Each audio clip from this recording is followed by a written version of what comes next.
Good evening and welcome to the District of Sechelt regular meeting of Council of Wednesday, May 18th. We have an amended agenda. We have an addition to item 10.3. It's attachment 1. It would follow after page 75. We have a hard copy with us here and it's been posted online for those who are looking for that there. So I would look for a motion to adopt the agenda as presented. As amended. Moved and seconded. All in favor? Thank you. I'd like to acknowledge that we are on the territory of the Sechelt Nation, and I'd like to ask if there are any declarations of conflict in this agenda. If not, I'd look for a motion to receive all the staff reports. Moved, seconded. All in favor? Thank you. And then we have a delegation here this evening with us. I'm not going to say your name, except Gary Feschuk. I'm not going to say your other name because I don't know how to say that. Gary Feschuk and Cam Reed is not joining us this evening. Okay. He's on holidays. Okay. So Gary, if you'd like to come up to the microphone. Oh, you have a delegation? Yes. Okay. So who's going to be speaking to us? Okay. What do you want me to do? Yes. Go with them. Pull another two chairs. Come up. All right, pull your chairs up. Pull your chairs. You can come up as a delegation.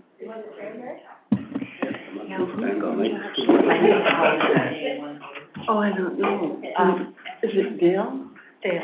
Yeah, you're going to run the... So we have is it Valerie Joe, Dale Sankey, Gary Feschuk, and Nancy Denham. Who wants the clicker? And they're speaking to us with regards to the CIA Reconciliation Movement Project. And Floria, I'll have you turn the so we can see the delegation. You may let you You can do the welcoming. Okay. Now? Okay. All right. Pull the microphone a little closer to you so that everybody can hear. And we'll turn it over to you. Thank you. Itananat. Anchalentin squish. Mewela emash at Siaya at Sechelt Swia.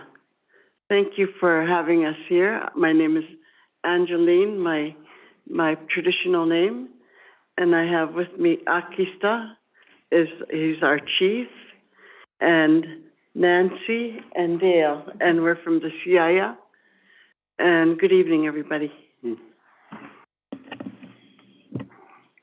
Good evening, Itanana Utmasiaya, Akista Hakanaktan Squish. I carry my great-grandfather's name and my great-great-grandfather's name. My great-grandfather was Akista and great-great-grandfather was Hakanak, and they're both hereditary chiefs for our family. And I carry their names very proudly. I want to thank you for allowing us to come and be able to speak before your council tonight. It's an honor and a privilege because I don't get out very much. I think it was last time I was here was 3 years ago, and I was telling the mayor I'm coming for my answer tonight. Yeah. But I really love coming to this place because this used to be my grandmother's blueberry picking area. This whole area was filled with blueberries, and she used to pick them every summer because it was a marshy area before it was developed. And tonight we're here. I know that there's a PowerPoint, and it's one of the projects that we're working on with the reconciliation movement, and we're hoping to invite the whole Sunshine Coast and our local governments and all the industry to come and join us in this project. And there's a reason why we want to have this project done on National Reconciliation Day, which is September 30th, Orange T-shirt Day. It's because of the ground penetrating radar that's happening on the school grounds here in Sechelt. They're coming back to finish that work on May the 30th. And we know what they're gonna find. And so our movement thought we should do something positive for the survivors, because all the survivors, because of what's happening, finding all these burials across Canada. And to me, it's the hidden truth of Canada that's coming to the surface now.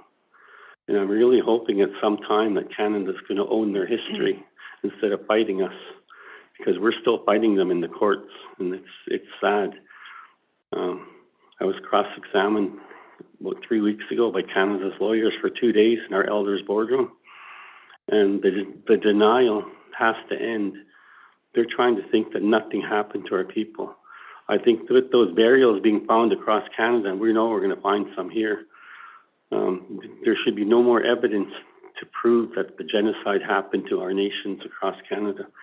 And our movement is trying to do things positive so we can move towards reconciliation and have all our people on the Sunshine Coast, our governments.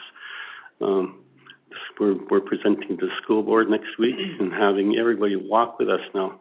It's time that we all start and walk together, because reconciliation is never going to happen if we only talk to ourselves. And so this project, because of the, it's really,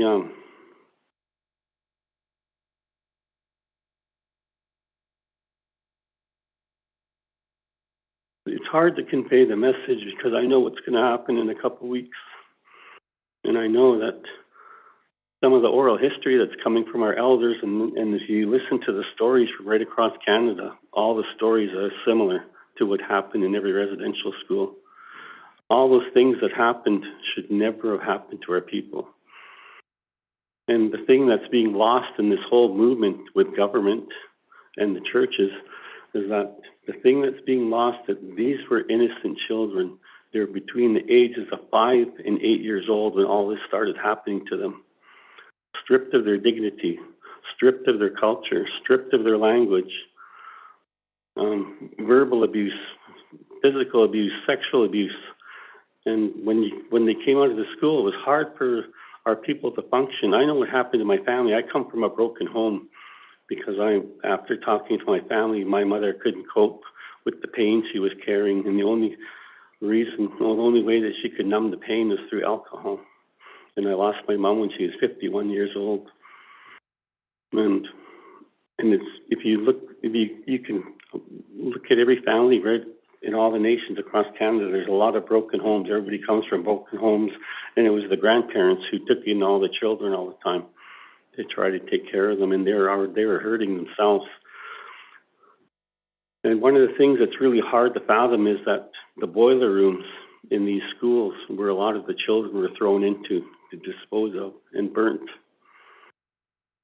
Because the stories are coming out from every school now. So this project is the Orange Crosswalk project, that we want to have it happen at the lights going into the hospital in the St. Clair Mall. It'll be going right across the highway. And if you see the feathers is the highest honor you can receive from a First Nations person, is the gift of an eagle feather. And we want to have handprints and footprints of the children on those white feathers for the ones who never made it home. One thing that has stood out to me, because one of the neighboring chiefs came to Sechelt when they started the ground penetrating radar, and I got to have a meeting with him, and he said that a lot of their elders are getting sick again because of what's happening. All the trauma is coming back to the surface. And he said that one family keeps talking about they sent 7 children to the school in Sechelt and only 1 person made it home. And there was 50 nations of their children from 50 nations attended this residential school over that era. So with the Orange Crosswalk project going in, it'll be something positive to show that the survivors, that we're going to walk with them. We're going to walk with them in this journey until the healing starts, the healing in our families, the survivors, our families, and our community keeps getting closer.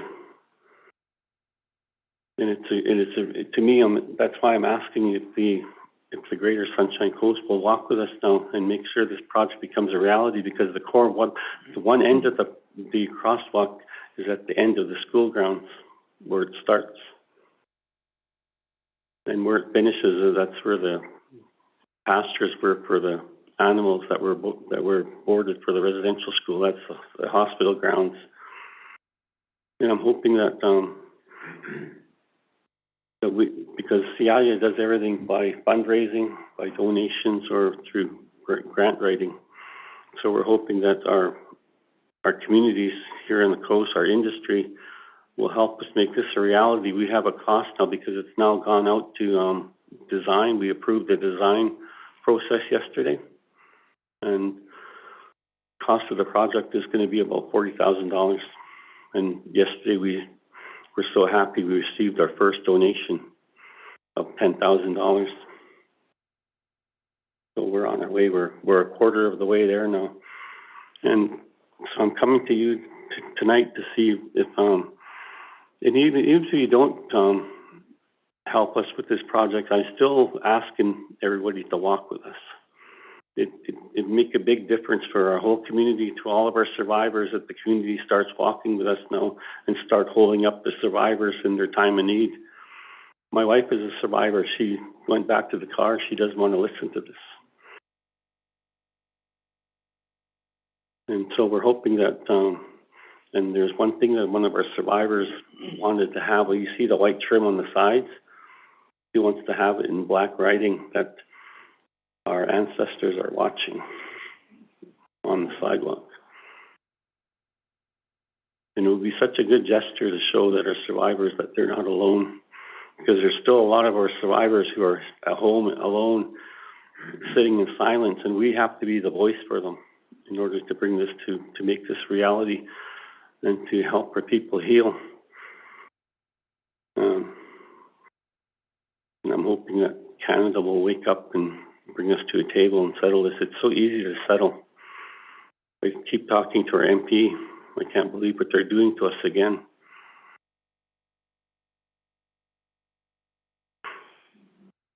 So, and I know Siobhan's on by Zoom. I really want to thank you for allowing Siobhan to come and join our committee. She told me she was going to be on Zoom tonight.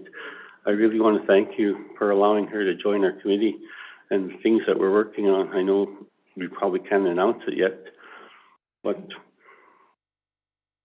I'm going to announce one thing though. That we're going to work with the District of Sechelt, the band and CIA, and participate in the July 1st parade. And the first float is going to be the Every Child Matters float. Yeah. And we're going to have the schools, I already talked to the schools this morning, they're going to have their children walk with us during that float and hand out hearts to the crowd. And on the hearts, going to have Every Child Matters on those hearts. Mm-hmm. And there's a number of events that we're planning to do, and I'm hoping they all become reality. With this project, I think it'll go a long way to showing our survivors that we do care for them and we love them, and what happened to them should never have happened. Mm-hmm. I never went to residential school because my mom lost her status when I was a child. We're marrying, she married a Ukrainian, and she was stripped for status by Canada and her membership. So I got to go to the public school system, but all the intergenerational trauma never avoided me. I was victim to all of that. And that's what we're dealing with now in our community, all the intergenerational trauma is being handed down from generation to generation. It's got to stop sometime. And I hope our young people will stand up and start moving in the direction we need to go and take care of their elders now and make sure that they're not dealing with that trauma anymore. I don't know if you want to add anything. No? Okay. Well, I just want to thank you for your time tonight, and if you have any questions, we'll be happy to answer them. Thank you. And Siobhan has been sharing stuff with me. I haven't been sharing with others because I know it's still confidential. I'm excited that you were going to be celebrating, I think, from June 21st through to July 1st. And I know last year was I think the community stepped up last year and walked, right? None of us expected the turnout that we had last year. It was amazing. So, you know, we really do appreciate the opportunity to participate this year again. Yeah. And being welcomed in really makes a difference. Yes. If you can plan for September 30th. If you could plan for September 30th for your staff and yourselves to all join in the opening of the sidewalk of the crosswalk and line the highway with the children who are going to be there. It would be wonderful. Everybody. So we can talk to our CAO who's here. See what we can make happen. All right, council, any questions, comments? Janice? I just want to say thank you for coming here tonight and presenting to us. So many families have been affected by residential schools, including mine. Your story is very similar to my grandma. So it really affects everyone. The trauma is real, and we all need to acknowledge and work together in the journey and recognize the cultural genocide that was committed against First Nation communities all across Canada. So I thank you for your work, the work that you do, and I really appreciate you coming tonight. Can I ask you to look at your paddles that we gave you? Yes? And the writing on there? On the back? Mm-hmm. In this, we journey together. That's, CIA reconciliation movement. that's the theme for CIA days from June 21st to July 1st. That's the theme of those days. All right, and you said June 21st is when you'd like us to join you? No. September 30th for the crosswalk? Yeah. Yes. Mm-hmm. You can join on oh yes, all those activities are gonna come to those too, but that 21st is Indigenous Day. Yes. It's September September 30th. Okay. Whether you help contribute a donation or not, if you don't, we still want you to join us on that day, on September 30th. Yeah. Okay. Well, I'll be there, and I'm sure any counselors that can, because I think, is that a Tuesday? Friday? It's a Friday? Okay. So anyone who can make it, I'm sure will be there. It's supposed to be a national holiday, you know. Yeah. Councillor Lamb? Yes, it might, is it this year? It was passed last year. Okay. So September 30th, okay. Councillor Lamb? Yeah, I grew up in this community, and Gary and I have done a bunch of things together. We've played soccer together and known each other for a long time, and I've worked with many of the people from the nation. And anyway, so when September 30th comes along, Gary, I'd like to stand with you, if you appreciate that. That's awesome. Is that good? Yep. Okay, we'll stand together. All right. Thank you. All right. So I would like to recommend that this request be forwarded to staff. And, I mean, they'll have to look at our budget and see what kind of availability we have. It's not something that we counted, we anticipated, so we'll have to look at the budget to see what we can come up with, if anything. Is there a seconder for the recommendation? Seconded. Any comments or questions? All those in favor? Thank you. All right, so we'll see what we can find. So there you've got Siobhan on the screen there. And Councillor McLean. I'll move to raise the taxes. Only thing is, that would be next year. Little late. All right. Thank you for being here. Yeah. Thank you for giving us your time. Well, thank you for your time. I appreciate it. Thank you. Say hello to your wife. Yep. I just want to let you know that I may be recovering from a stroke, but my pain is pale compared to what happened to our people.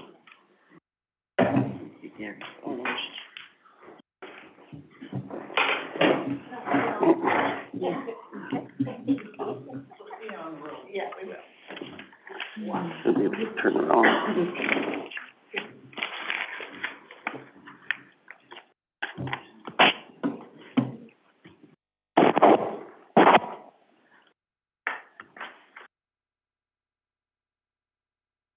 Thank you.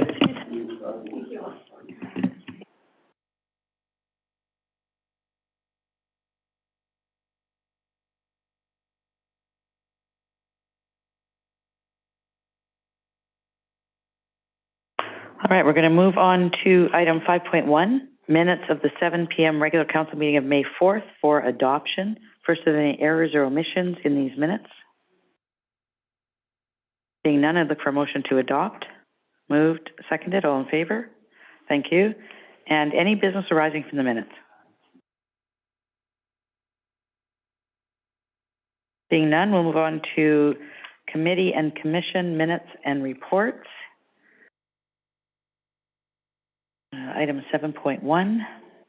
These are the Committee of the Whole meeting minutes of May 11th for receipt and endorsement, Any errors or omissions in these minutes? Seeing none, I'd look for a motion to receive and endorse. Moved, seconded, all in favor? Thank you.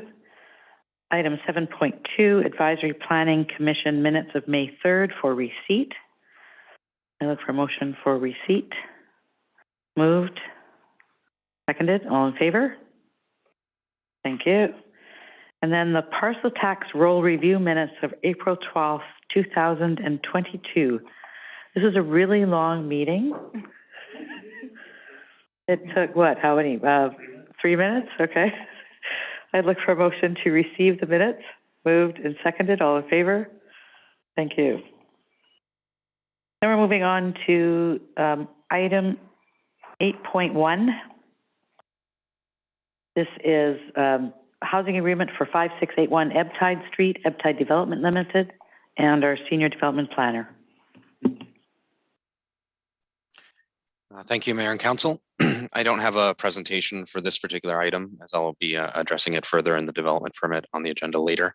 But the report speaks for itself. This is the housing agreement. That's a condition of the density bonusing provision that applies specifically to the Ebtide property.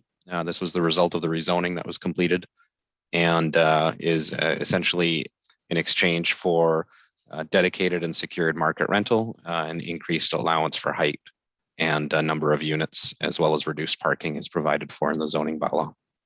Happy to answer any questions. Thank you. Thank you. Council, any questions? Councillor Lamb? There's no affordable housing or affordable rental housing in this. It's just going to be a market rental project? Yes, that's right. The rental rates will be determined by the developer.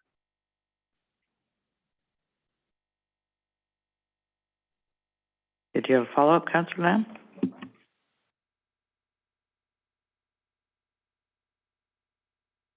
All right, any other questions or comments?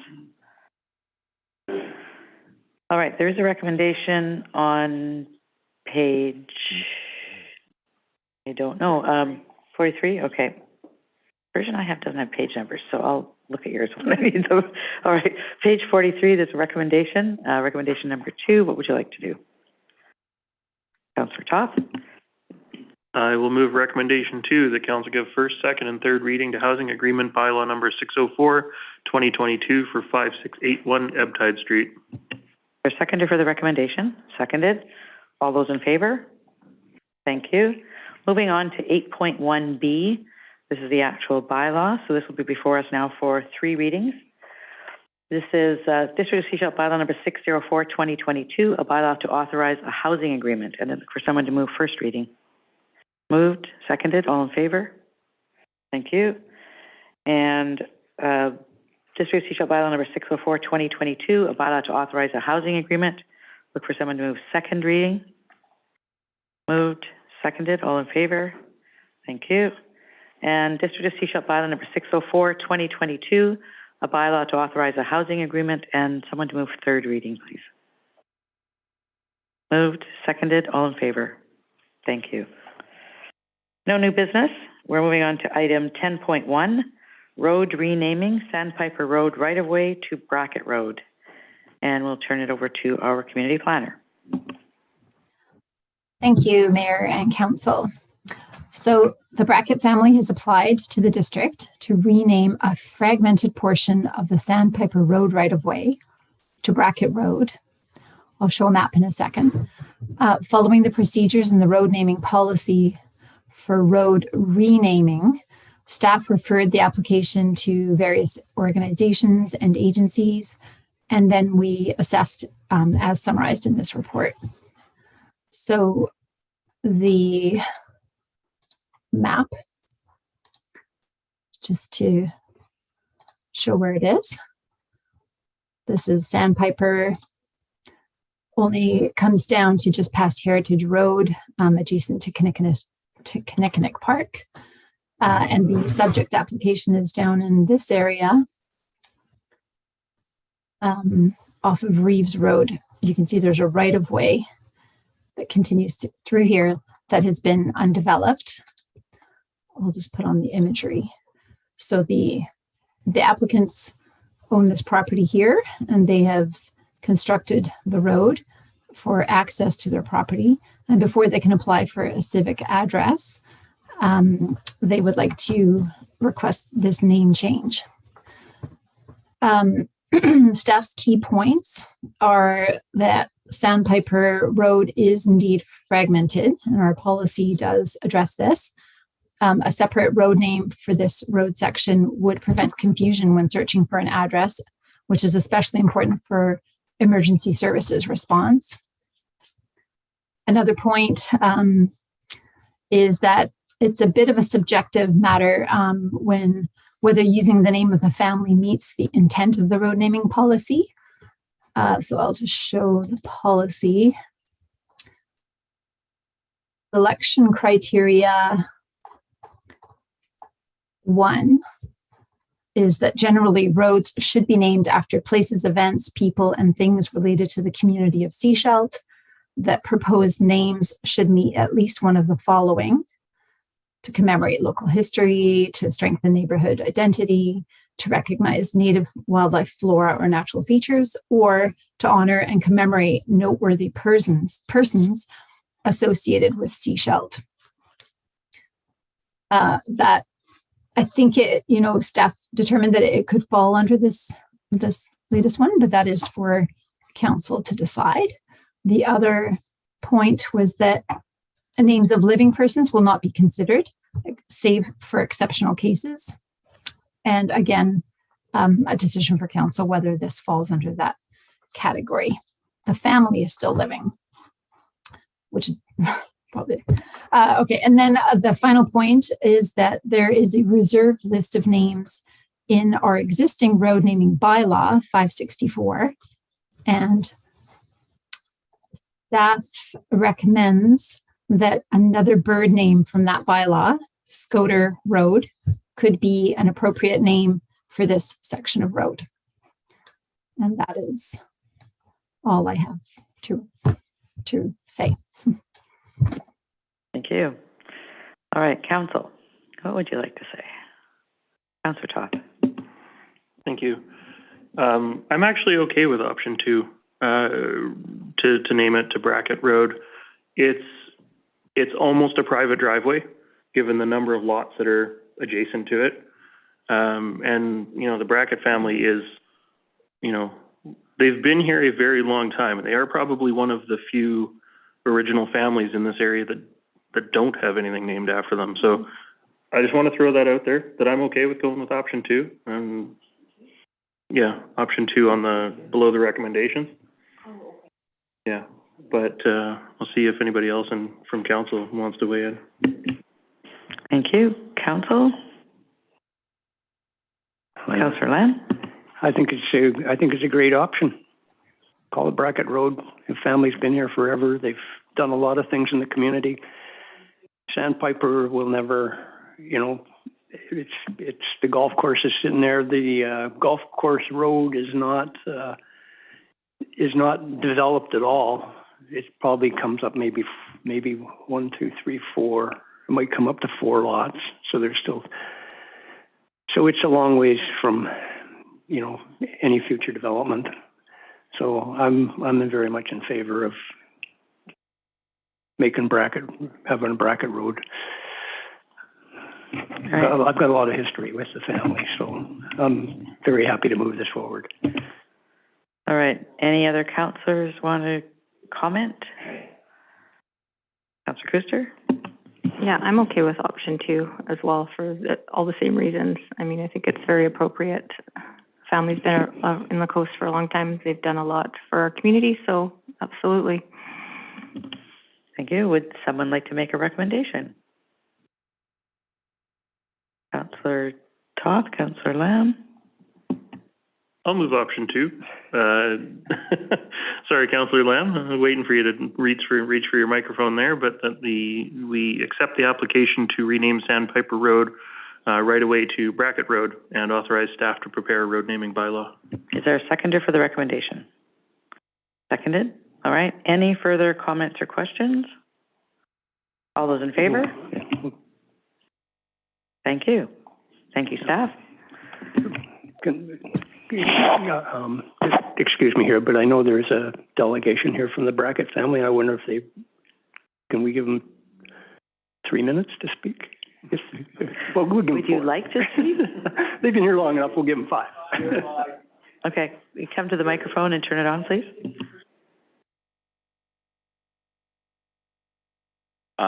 Yeah, so first of all, thank you, Mayor and Council, for letting us speak. I'm representing the whole family here. There's actually a lot of us that are anxious to hear how things run. It was actually a lot quicker and easier than I thought. I had a whole list of things in my head that I wanted to say, but the Brackett family, we ended up, my wife and I bought a small little piece of property in West Sechelt. It's actually only a kilometer or so from the original homestead, and part of buying the property was building a piece of municipal road on Sandpiper, and it was the only name that I could think of that made sense to name a road, and the Bracketts love Sechelt. We've been here, well, if you include the fact that our grandma's a First Nations woman with heritage from here, we've been here as long as people have been here, but since 1946, the Bracketts have lived here, and they've raised, if not the community's biggest family, one of them for sure, with over 100 living relatives descendant from Lloyd and Sophie. So when we took a picture of the sign, which is already up because kind of jumped the gun before it was actually named, it went viral through the family. Everyone was really excited. That got a lot of comments about the Bracketts are finally on the map in Sechelt. So yeah, this is just a really awesome night for us. So thank you. Thank you. Congratulations. I just make one more comment. You know, giving back to the community. He's wearing his fireman shirt, so he's a volunteer fireman. Thank you.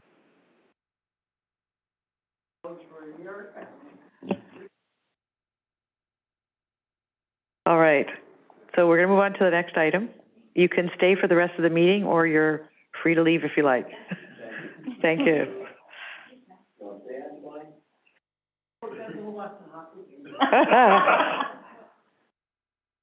Thank you. Moving on to item 10.2. This is Kineconic Park Off-Leash Designation. Mr. Anderson. Thank you, Your Worship, and good evening, Council. Before you is a report pertaining to the off-leash designation for dogs at the Kineconic Park sports fields. I'm sure you're aware growing turf grass on our sand-based fields here on the Sunshine Coast is no easy task, especially when considering the increased wear and tear, extreme weather events, and the water restrictions we are now seeing on a regular basis. So I'd just like to say that staff are appreciative that in 2022, Council passed a budget that included additional money to assess and upgrade the irrigation systems, including Kineconic sports fields, as well as an increase to our seed and fertilizer budget to help bring up the standard of all our fields. I know Council heard from delegates from both the field sport users, as well as a group advocating for the responsible dog owners, and staff are seeking direction from Council with regards to the future of the designation of Kineconic Park sports fields. At this time, I'd be happy to answer any questions Council may have on my report. Thank you. Council, any questions or comments?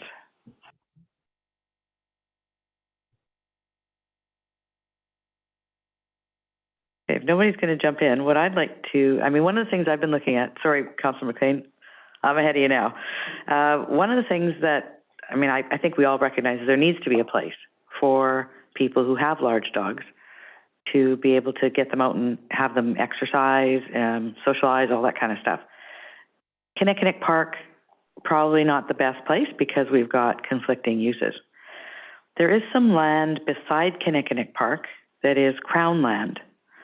And what I'd like to see is that we give staff direction to see if we can obtain some of that land beside Kineconic Park for recreation purposes from the province and turn that into an off-leash dog park, at least at this time. In the future, it could also be potentially available to expand Kineconic Park once the community grows. So I think it serves a double purpose, but we would have water, we would have, all the amenities they were looking for would be beside there at Kineconic, but they wouldn't necessarily need to be on the Kineconic lands. So, once we've had this conversation, perhaps we can move something like that forward. Councillor McLean. Yeah, I definitely support that initiative. I think any opportunity to acquire parkland of any type is a good opportunity, so we should definitely give that a shot. But in regards to what's on the table, I've heard from so many people about the closed fields right across the Sunshine Coast, but particularly Kineconic over the last year, from drought to too much water to the condition that it's in now. The fact of the matter is that the field's overstressed, and we need to do something to take some kind of stress off of it, because the paramount thing is maintaining this for youth sports. So I think when we look at what we can do to take a load off the park, I think, unfortunately, dog use is the one to go. And hopefully that will bring up the quality of our park. Kineconic should be a shining star on the Sunshine Coast. And I'm hoping that this is one step towards getting there. So I'm in support of the proposed motion. Thank you. Any other councillors' comments?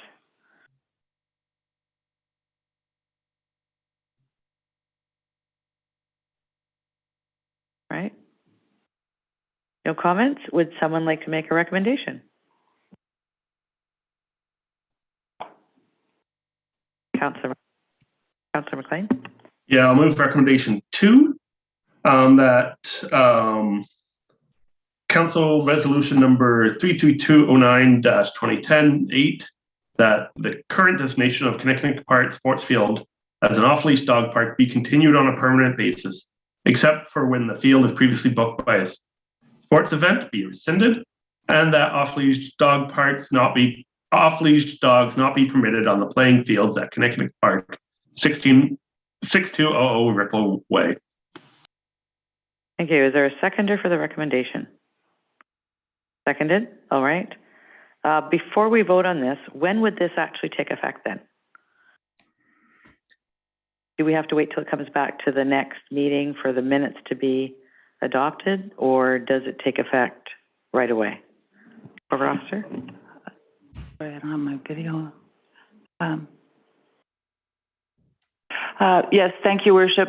Once Council passes this resolution, it stands. Adoption of the minutes is an opportunity for Council to look at the business, look at new business from the minutes. But once you pass this motion, it stands. Thank you. Thank you. Council, any other questions or comments on the recommendation on the floor? Councillor Toth. Beat you again, Councillor Lamb. I'm so sorry.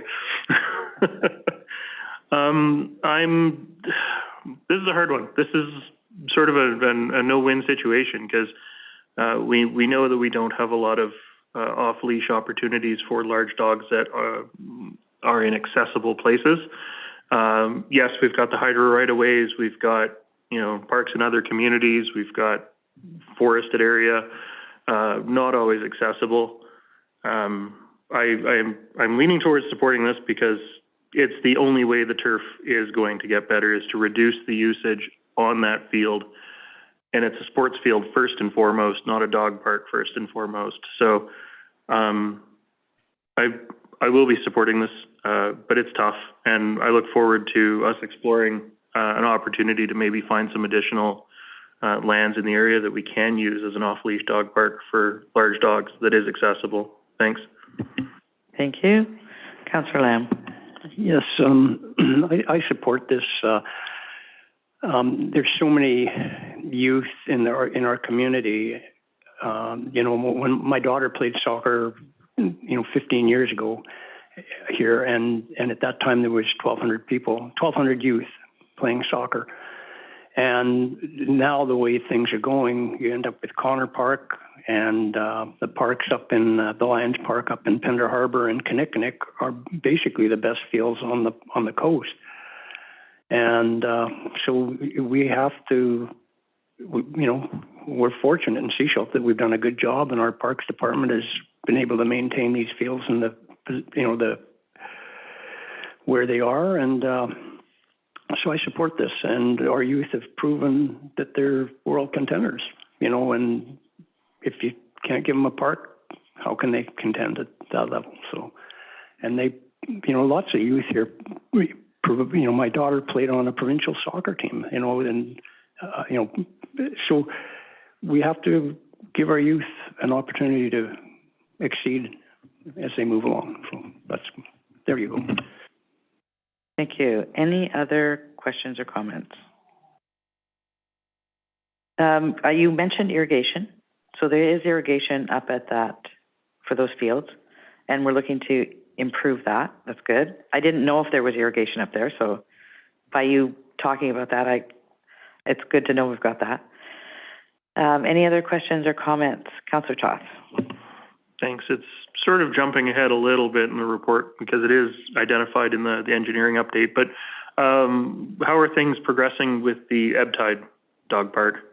Everything on schedule for this month, hopefully?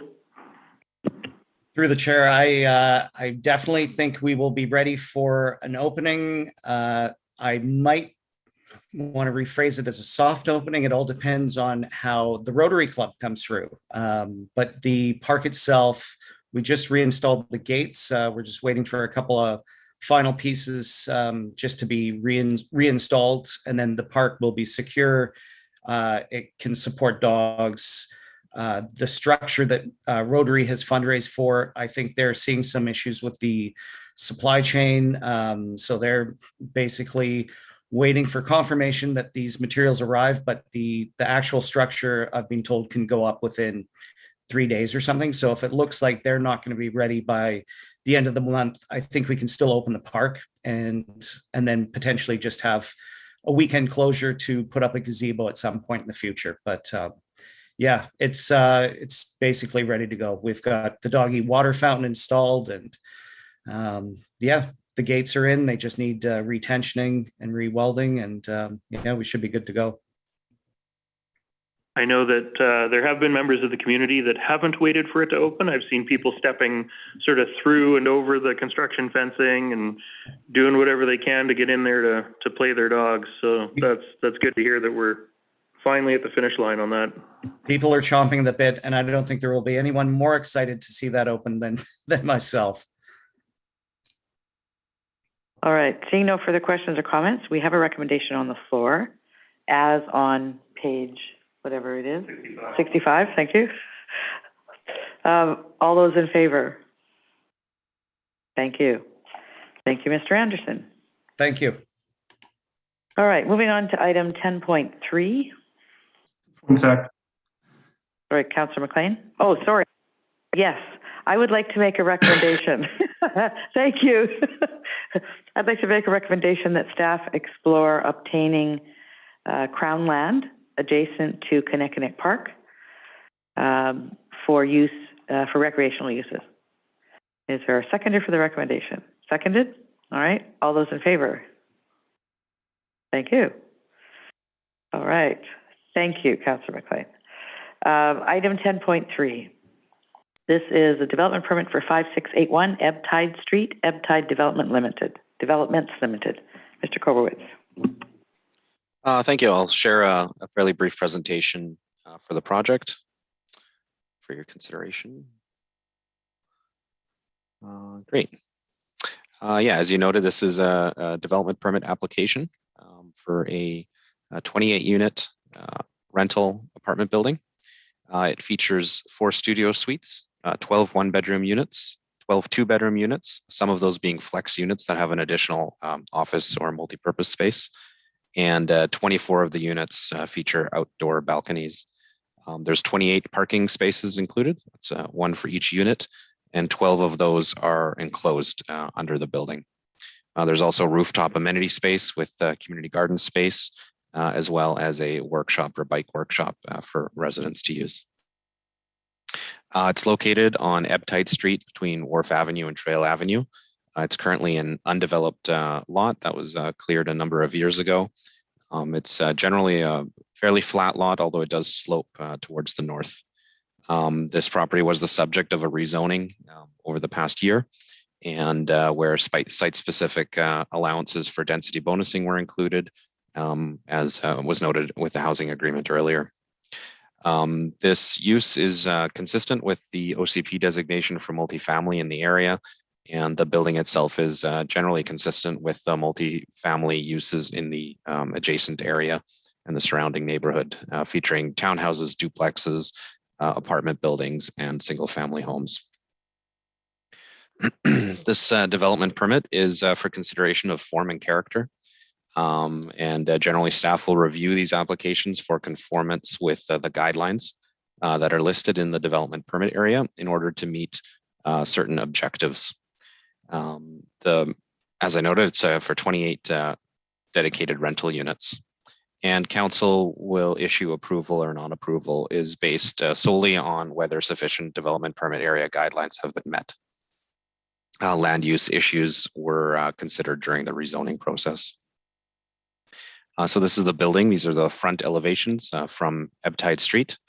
The building is partially below grade as the property does fall away from Ebbtide Street, but the majority of the height of the building would be experienced at the rear of the building, and the elevation along Ebbtide it does hide some of the height, especially the rooftop mechanical room that's included, as well as the workshop. This is the west side elevation. This is where the main entrance to the building is. It wraps around the side with a covered walkway and with parking located at the rear in a leveled out area. And again, the east elevation shows a fairly significant landscaping that's being included with the project all around the building to screen from the adjacent uses. The rooftop amenity area, this is a roof level plan that shows the outdoor area, community garden or potential community garden area, as well as outdoor seating. And the majority of the rooftop, or about half of the rooftop, is occupied by mechanical and heating and ventilation equipment. The building has been designed to be extremely energy efficient, and much of this equipment has been placed on the roof for that reason. This is a top-down view of the landscape plan, again, just illustrating the extent of the landscaping, both to screen the building from adjacent uses and to integrate with the streetscape as well. There are 4 visitor parking spots and a handicap parking spot located at the front of the building for ease of access. So the objectives for Development Permit Area 7 are to support a variety of housing forms that provide appropriate and affordable housing for all segments of the population. The multifamily designation really is quite broad in that it incorporates duplexes, multifamily row houses, townhouses, as well as apartment buildings. So there's a large number of guidelines that are reviewed, many of which don't necessarily apply to an apartment building setting like this. It's to ensure a high quality of urban design and livability for all higher density housing. And that includes guidelines for open space, amenity space, outdoor shared space, etc. And it encourages distinctive design character to create identifiable neighborhoods. And the overall architectural style of the building is fairly modern with flat roof lines rather than peaked roofs, which is also supported in the guidelines. And that to ensure that new development is compatible with surrounding uses. This is one area of this development that it's not necessarily compatible with directly adjacent single-family homes. However, the official community plan designation for the area does consider higher density multifamily an appropriate use for this, and it would be commensurate with likely redevelopment of this area. The guidelines are split up into several categories, and I'll just briefly review the broad nature of the categories here. For the most part, the development met almost all the guidelines that were applicable. There's 85 guidelines altogether. 71 of them were met. 9 of them were not applicable to this project. And there was only 5 guidelines that were not met or partially met. Those are indicated in the red and yellow. So relationships to adjacent uses, there isn't a guideline to minimize the amount of shadows cast on adjacent properties. Of course, with a building that's fairly significantly higher than adjacent properties, there will be some overshadowing, although it's fairly minimal in this case. So that was partially met. Accessibility is a recommended guideline. It's not necessarily a required guideline. and there's no accessibility features as far as adaptability or accessible units proposed at this time. The outdoor spaces, our guidelines do require or recommend extremely generous outdoor balcony spaces, and that was not met in this scenario. Although in our experience and staff's experience dealing with these applications, it's been very rare that we've been able to accommodate what would essentially be about 200 square foot balconies on apartment units. But a good number of these units do have usable outdoor balcony space. So this guideline was partially met. And finally, there's a guideline that encourages new development to incorporate public art, but there's no public art component to this development. There is a number of development permit variances that are included to achieve objectives within the guidelines and to align with the rezoning process. That includes a minor variance request for the height of the building. And this is the result of more fine-tuned planning as far as the electrical and the mechanical equipment of the building. There was a requirement to increase the ceiling height in the mechanical room on the rooftop, and that resulted in a 0.38 meter increase in ceiling height to accommodate an energy recovery ventilator.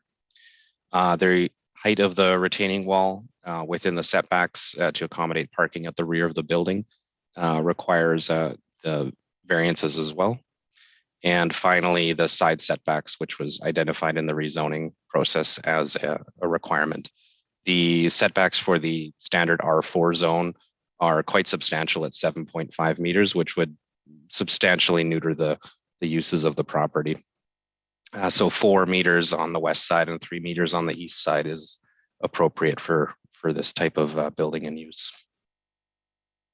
The project was referred at various stages. The Advisory Planning Commission indicated support for the project during the rezoning process. And since the form and character of the project has not substantially changed since that time, we have not re-referred it to the Advisory Planning Commission.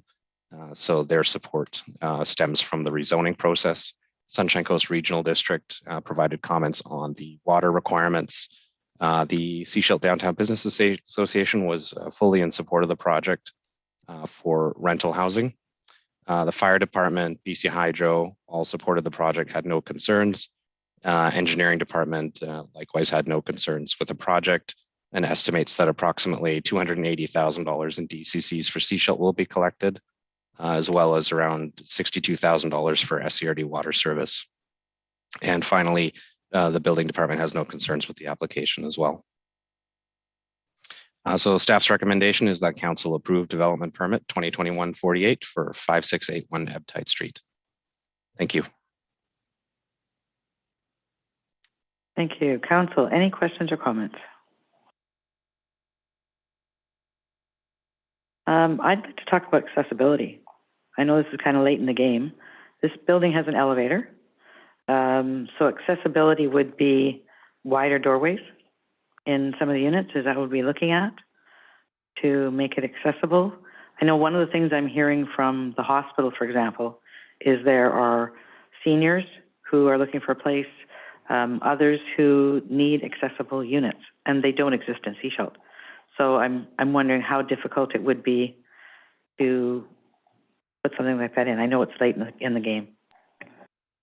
I would suggest the person best placed to answer that question would be the proponent of the project, who's in the gallery tonight, and council may want to ask them that question. As far as accessibility and adaptability, there's generally 2 tiers where units are actually accessible right out of the gate. They're constructed to be accessible, and there's adaptability features that are fairly easy to implement, which would include blocking in walls where grab handles might be installed afterwards, or even door widening ahead of time. But perhaps Mr. Rodnado might be able to answer those questions.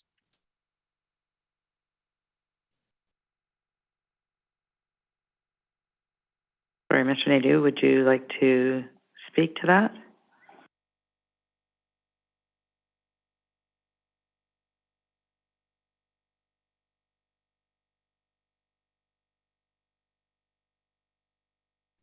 There, I think I managed to unmute and get my camera going. Good evening. Good evening. In terms of accessibility, we have, ramped the access to a handicap standard ramp to the front door. All the doors to the units are 3 feet wide. Corridors are wide enough. And in terms of, universal design, probably about the only thing we're not incorporating to the design at this time for accessibility are larger washrooms. And we're also considering maybe changing 2 of the units on the ground floor to fully accessible as part of our financing application with CMHC, because they have more favorable funding if we have some accessible units in the building. However, we have considered that this is a seniors-friendly building, and all the grab bars is just something that we standard have available to be able to install at a later date in all our washrooms. So there's Perfect. a lot of things that we are doing in that regard already. And most of them. Thank you very much. Like, lever door handles, they're easier to use. All right. I mean, this is something that's been coming up lately in the conversations that I'm having with the Affordable Housing Society, the hospital, for example, right? And it's not just the elderly. We have, some people who end up in the hospital who can't go back to their own residence because it isn't accessible for them. So it is something there's a huge need in the community. So thank you. That alleviates the concerns I had, and I look forward to seeing this get constructed. Council, any other questions? Councillor Toth. Just one quick one while we have the applicant here. If this is approved tonight, what sort of a timeline are you looking at for moving forward with building permit application and construction? We're hoping to have a complete building permit application ready before the end of the month. As you can appreciate, with mechanical, electrical, sprinkler, structural, civil, geotechnical, fire engineers, it's quite a chore to pull all that together and coordinate all the drawings. We're very close to a full building permit application.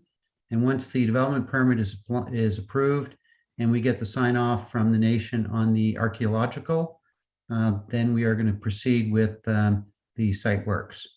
So I'm anticipating hopefully July, more likely August, to start a construction. Thank you very much. Any other questions or comments? All right. Thank you, Mr. Nadeau. Let us look at the recommendations on page 69. Thank you. All right. What would you like to do? Councillor Kuster. I'll move recommendation 2 that council approve development permit 2021-48 5681 Evtide Street. Thank you, and that's been seconded. Any other questions or comments? All those in favor? Thank you very much. Thank you, Mr. Kowitz. Moving on to item 10.5, Sechelt Airport Runway Lighting Installation Letter of Award. Sorry, 10.4, I checked off the wrong one. The wrong person showing up for the other report. This is development variance permit for 6201 Tyler Road for Fournier. Mr. Hall. Thank you, Mayor and Council. I'll share my screen to bring up some drawings because I know there was a request for some visuals to add some clarity to the proposal here. So bear with me for a moment.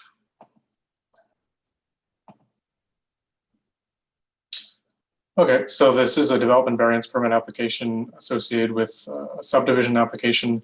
The development variance permit application is seeking a reduction in the required services associated with the subdivision. It is a proposed 2-lot subdivision. This was the original lot layout. There's a, excuse me, 2 lots, lot A, lot B, with a dividing line down the middle. The final subdivision plan or revised subdivision plan would probably shift this lot line north a little bit, but otherwise 2 lots, each with an existing house on it. We have the Page Road frontage on the east side, Tyler Road to the north, and Maxey Lane to the south. In terms of the existing services, there is Hydro and Telus coming in from Tyler Road to the north, and that continues through easements to the southern property. And then there's a easements covering the storm and sanitary and Fortis from the Lot A to the Lot B down to Maxi Lane. So that's basically how the lots are currently serviced, and this was done as part of the building permit applications when the houses were built, when it was as just one lot. So what the applicants are looking at is to, through the variance permit, not be required to do a minor extension of Page Road that would provide road access and extend services to the lot from the Page Road frontage rather than from Maxi Lane. They have provided a rationale through the form of an engineering report to address what they see as the concerns around costs and lack of feasibility for that extension. And that's the decision before council. We also received 3 responses to the neighborhood notification. And I can speak to those if council has any questions around that. This subdivision, this lot has a fairly lengthy history. I mean, this whole area has gone through a number of subdivisions through previous development applications, going back 10 to 15 years when these lots to the west were created. So I will turn it over to council if there's any questions. So what you're saying is that they would technically need to provide access via Page Road to this property, and what we're looking at a variance for is to not do that? Is that what I'm not clear on the variance. Now that I see the picture here, I'm not clear on what the variances we're looking for. Yeah, so typically a subdivided or a property under application for subdivision is required to address all the different road frontages. So in this case, there's 3, 2 are developed, 1 is not. The subdivision bylaw does have provisions speaking to subdivisions involving 3 or fewer lots, whereby the same amount of requirements that would be triggered for more than that would be less for the smaller number of lots. So where if they were doing more lots, we would be looking at the construction of the full Page Road frontage for 2 lots in this case. The bylaw allows for us to consider a lesser requirement, and that's partly because the lot as a whole, and even the 2 potential future lots have further subdivision potential. So that's something that we're also looking at through the subdivision about securing that further subdivision potential, so that each owner in the future or a future owner could further subdivide their individual lots and thereby be able to afford ideally their portion of the frontage for Page Road. So what the applicants are doing now, by default, they'd be required to at least provide primary access and services off of Page Road rather than Maxi Lane, given that Page Road is meant to be a full local road, whereas Maxi Lane is only built to the lane standard, even though our lane standard is quite generous. However, the applicants, when they constructed their houses, provided access to the second house off of Maxi Lane. So what they're seeking to do is not to have to construct that extension, which would involve the road and sanitary and stormwater services to the second lot. Councilor McLean? Yeah, thank you.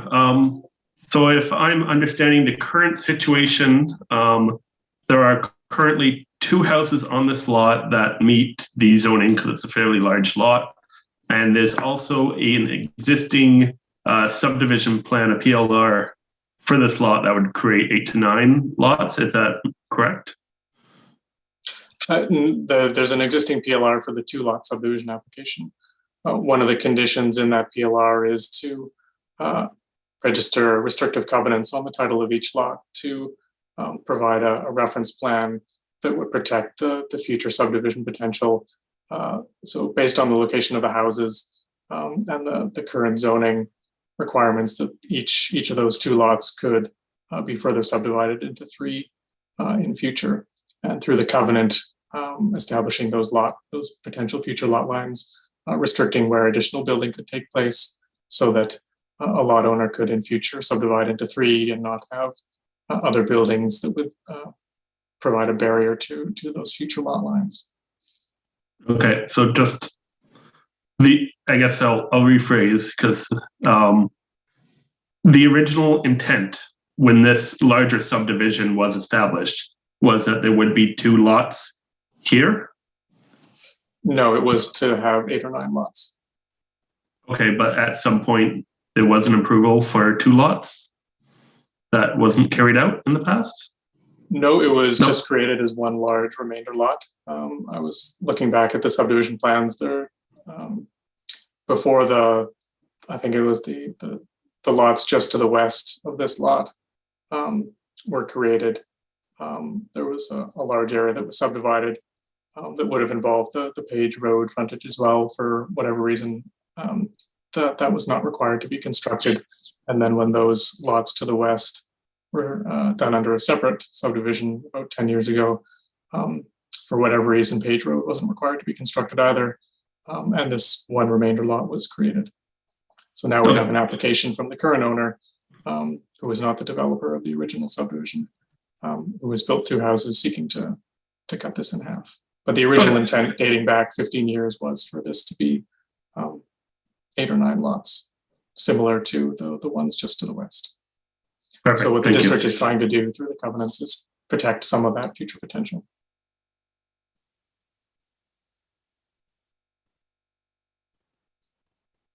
So what we're saying is they wouldn't, if we approve this, they do not have to do the works on Page Road at this time.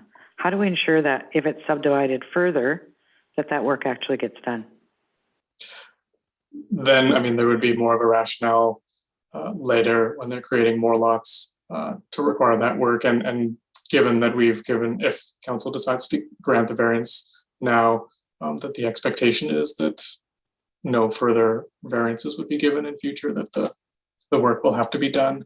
It's just been deferred at this time. But also the fact that the large lot to the east obviously would complete the other half of the road.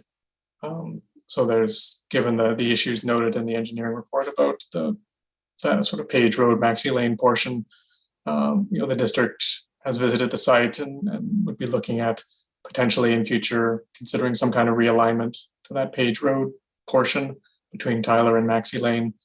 Although I think the northern portion is probably fine to be constructed as is within the dedication, but this little section here would need some rework in future. But the lot owners fronting that would still be responsible for their frontage in future. And the letters that we got from the community, could you address some of those? Yep.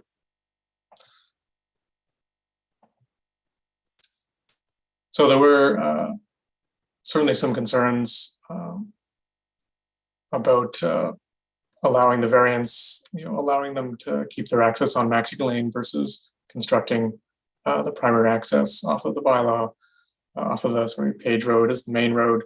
A concern about this, setting a precedent for future developments. I would say, certainly when it comes to DVPs, there's not necessarily a precedent set, so it's still on a case-by-case basis. It is unfortunate that Page Road wasn't required to be constructed in the past, in some of those previous subdivision decisions. But where we are now, the lot owners involved would still, in future, have to pay for their portion of the frontage. There was some other concerns about runoff from the property onto Maxi Lane, which is something for our engineering department to look into.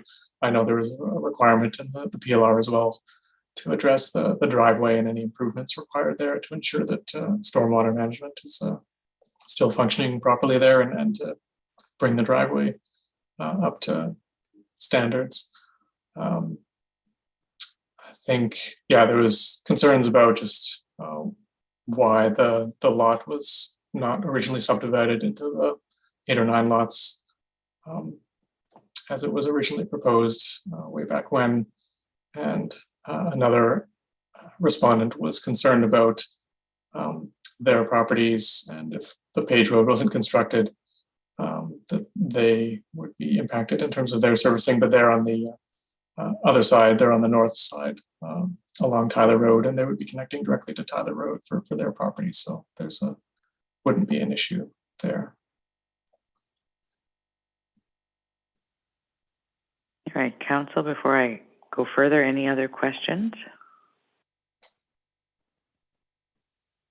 All right, so back to one of the questions I asked. If we approve this variance, how do we ensure, like, are we actually registering covenant on title or something indicating that if these are subdivided further, that the work that we're deferring at this point will actually be done? Yeah, I mean, the restrictive covenants that are required to secure the future subdivision potential would be registered on title as Section 219 covenants. We can certainly include language in there speaking to the road requirements to ensure it's clear to future property owners that work will not be deferred any further. And that's sort of would be packaged up on title for anyone looking at buying those properties to know that that's the expectation. And the stormwater management? That's something we'll deal with certainly as part of the subdivision before they would be able to apply for final approval to make sure that there are no issues. All right, Council, any other questions?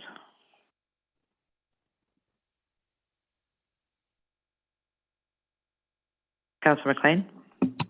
I'm going to jump in with a comment then. I'm not in support of this application. When I'm look at development applications, I want to ensure that they are better for Seashelt.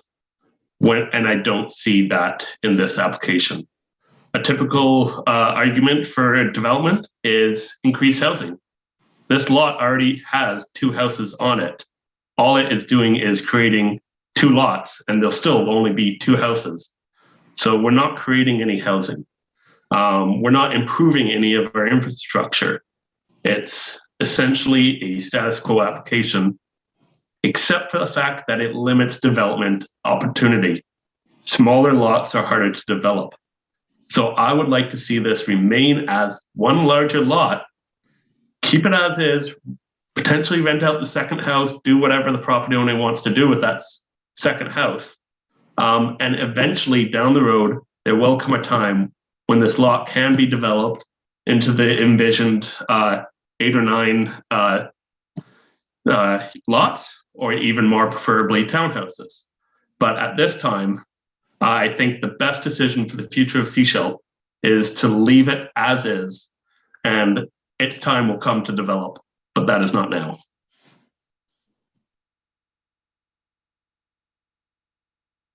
Thank you. Other councillors, any comments? Councillor Todd? Thank you. Yeah, I think Councillor McLean put it far more eloquently what I was thinking. I'm not in favor of this either. I don't see a purpose to it. I don't see any reasoning to it, and I certainly don't see community benefit out of it.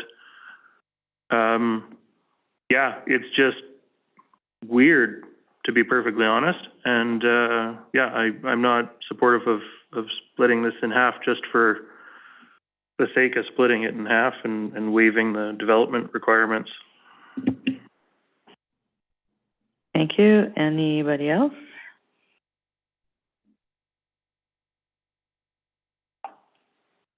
Councillor Lamb? Any comments? No, you're good? Okay. All right. Councillor McLean?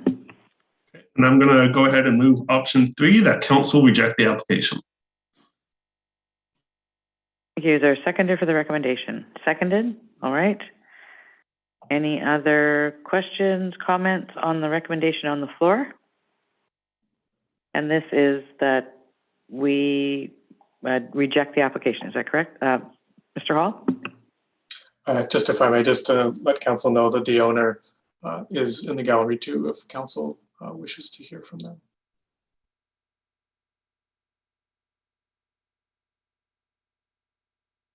All right, council, did you want to hear anything from the applicant?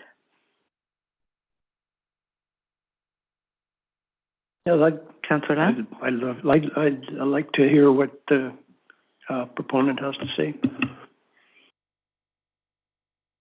All right, Mr. Fournier, if you unmute yourself, you'll be able to speak.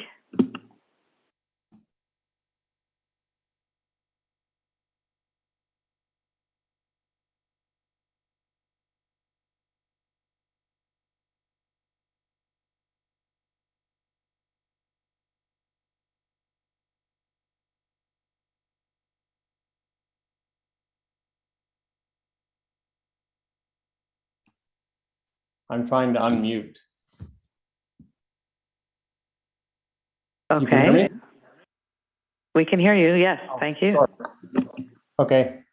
I was just going to say, when we bought this in 2017, I've had this discussion with Ian, and I understand it was a previous administration and council, but we were very clear we were purchasing this as a family portion. We built 2 houses, yes, with the view that we were going to subdivide. Our children are living on the bottom part, and the intent of the subdivision is to allow them to have a mortgage without tying up the 2 houses. And we fully expressed at the time any future subdivision of this lot, 100% we supported that the Page Road development needed to be attached to that, and we had no issues with that whatsoever. But for the 2 houses, us and our family, it didn't make a lot of sense to try and do Page Road. Blasting had to be done, and we had to get we had to get engineering to come in and agree that we could do some things separately with the stormwater and the sewer down there, because everything was blasted and we couldn't get the proper separation for the existing storm and sewer water. So, I mean, with the 2 lots, all we're asking is just so that we could subdivide for our family, 100%. Any other future lots, Page Road is part of the development plan, 100%. Thank you. Council, any other questions for Mr. Fournier? All right, thank you. Council, any other questions or comments? All right, we have a recommendation on the floor to reject the application for the development variance permit. I'm going to call the question. All those in favor? All those opposed? Thank you, that's defeated. I'd look for another recommendation.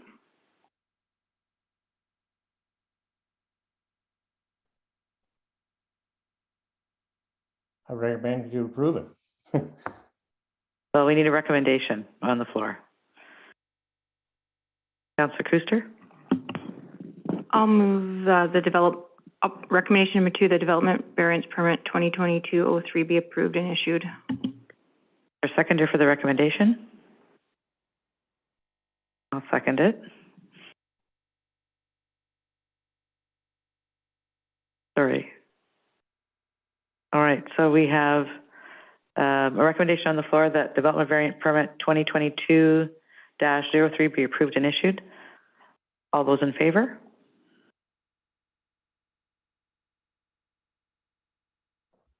All those in favor? Oh, 1 second.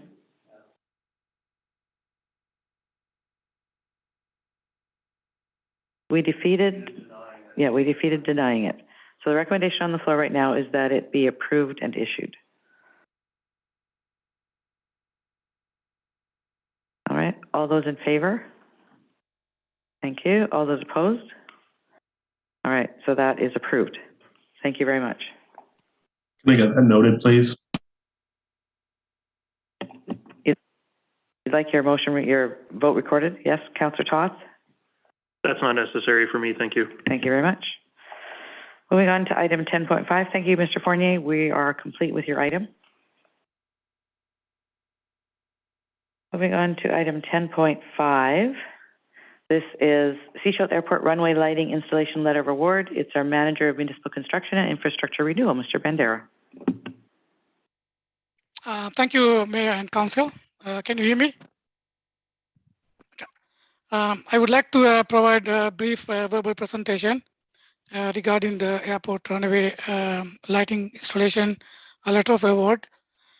The purpose of the staff report is to award a Sechelt Airport runway lighting project to the qualified contractor Continental Power based on the RFP evaluation dated May 12, 2022. In March 2022, the airport lighting tender was closed and 3 tender bids were received by the district, and 2 bids were compliant with the tender requirement but were over budget. The lowest bid was non-compliant as they did not meet all tender requirements. As per the district legal counsel opinion, staff reduced the scope of work, but kept all mandatory items and reposted as a request for proposal instead of a tender. The RFP closed on May 6, 2022, and 2 RFPs were received. The lowest compliant bid was submitted by Continental Power Services Limited, which was 248,313 lower than the second bid, second RFP. The consultant for the runway lighting project, the Associated Engineering, has reviewed the bids and has recommended award to Continental Power Service Limited at the cost of 309,340. As part of their recommendation, Associated Engineering indicated that the Continental Power Service Limited has completed several airport runway lighting projects within the last 25 years. Therefore, staff recommend that the council direct staff to award the contract for the Seychelles Airport runway lighting project to Continental Power Services Limited in the amount of $309,340 and 10 cents plus GST. Thank you. Council, any questions or comments? Councillor McLean? Yeah, I note that in the report, it mentions that there's a contingency of about $6,500. So I'm just wondering what kind of price protection we have on this, since everything is going up in price these days. Through your worship, we contacted our consultant contacted the contractor, and they guaranteed the price for the next, the few months.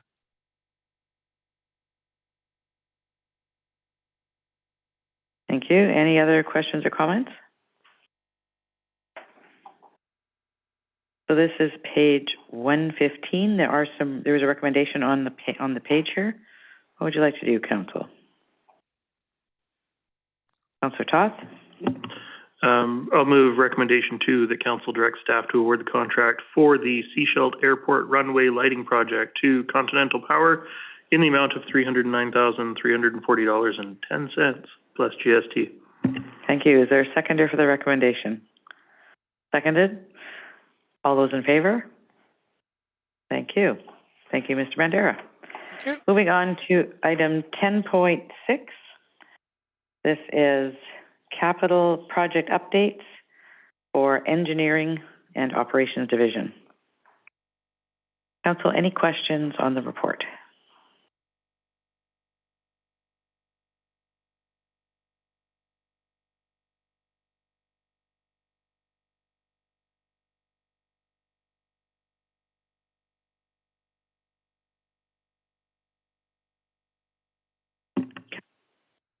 Councillor Todd? Thank you. Just looking at the Operations Center 1, scheduled to begin the week of May 16th. Is Karis still on track for that? Thank you for the question. Through your worship, the building permit was picked up and paid for earlier this week. My understanding is they're mobilizing to site this week and should be seeing activity this week at the site. All necessary permits are in place for construction to start. Thank you. Thank you. Councillor McLean? Yeah, I just, the Wakefield Lake lift station is concerning. I think this project is a priority and it's an environmental risk. So to hear that the proposals are over budget and we're going to look to try a different type of contract or look for grant funding, I'm wondering if a third option can be that we review the funding and maybe relook at our capital plan and consider reprioritizing this over other projects. Because in my mind, this is a high-level priority. Thank you for the question. Through your worship, we put this out using a design bid build process initially, where we were going to procure a separate design from a consultant. Those came in a lot higher than anticipated.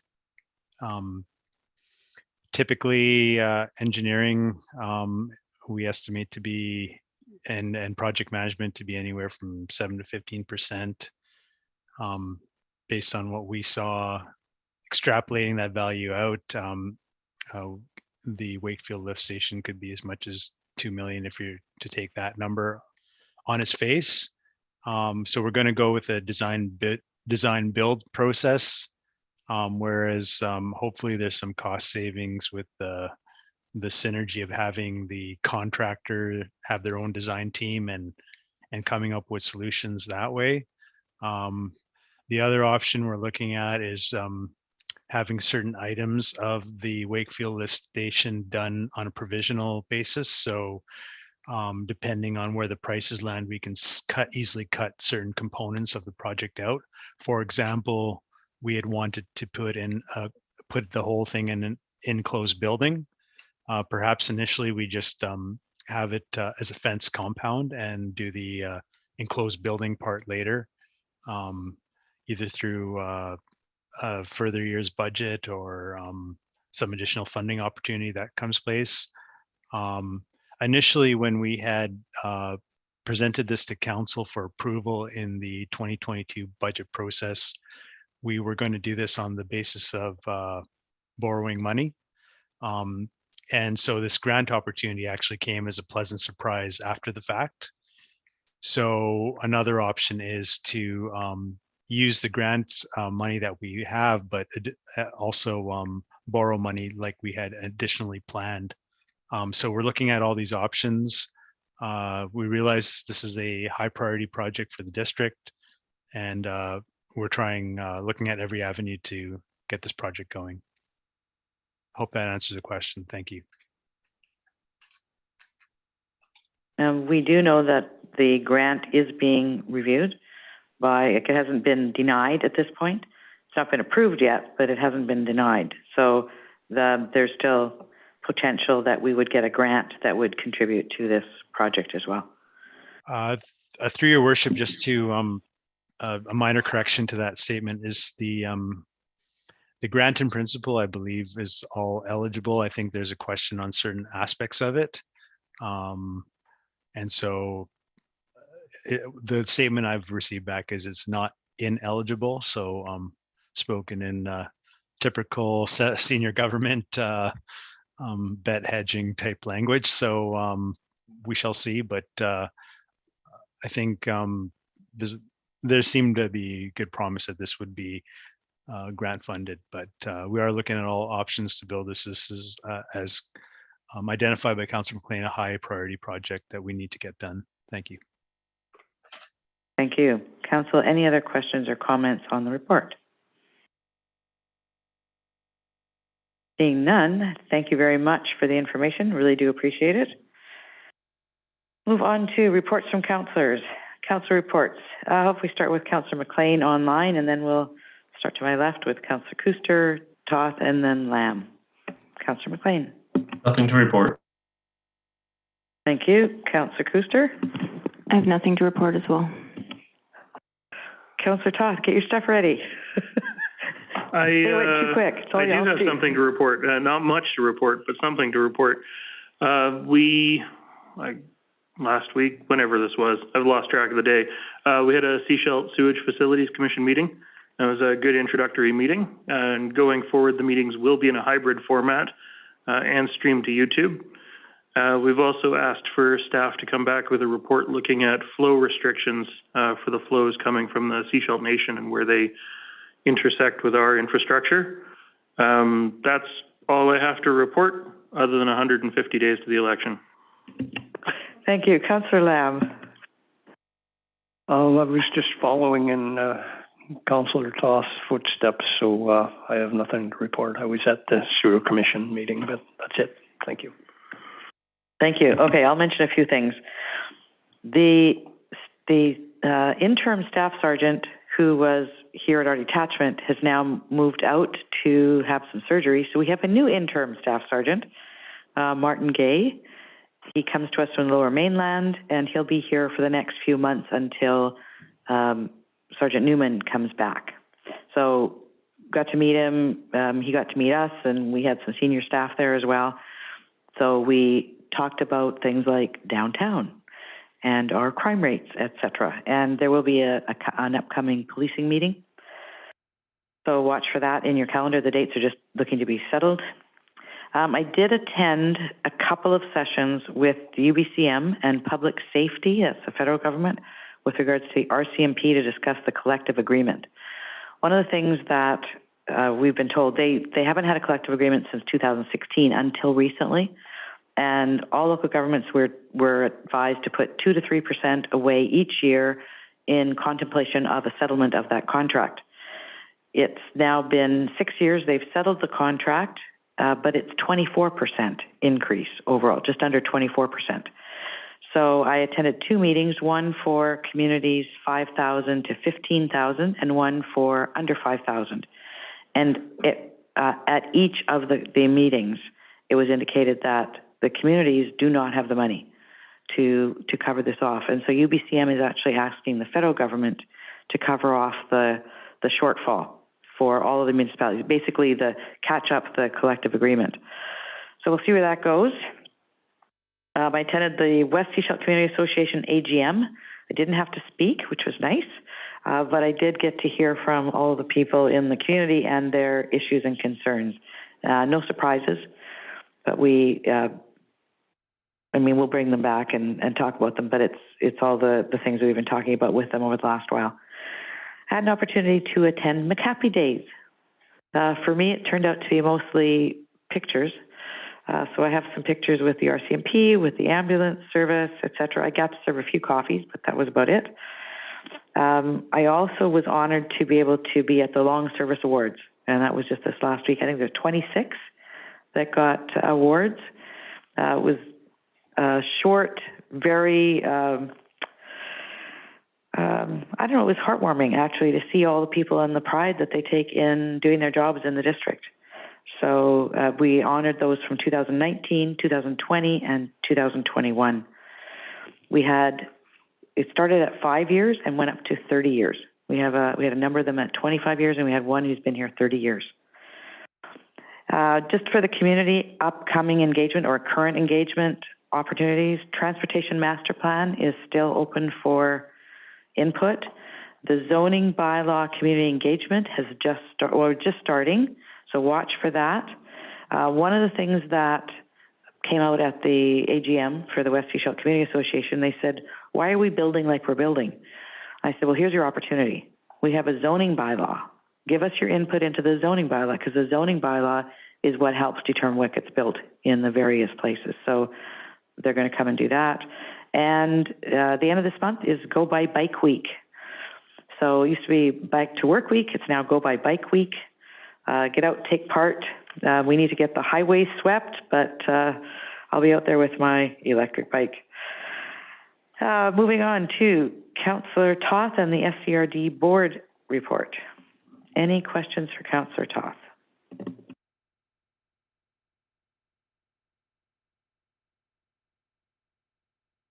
I just wanted to speak real quickly to the upcoming Electoral Area Services Committee tomorrow morning at 9:30 a.m. It's a big agenda. We've got the Coopers Green Hall rebuild project on the agenda, and it'll be an interesting conversation, that's for sure.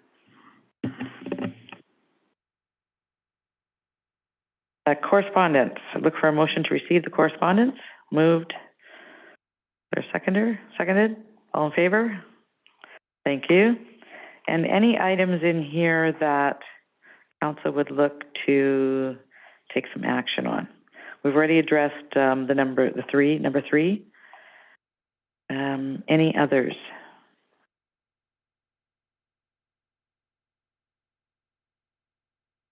Seeing none. Staff, are there any emergency items? No emergency items, Your Worship. Thank you very much. I'd look for a motion to adjourn.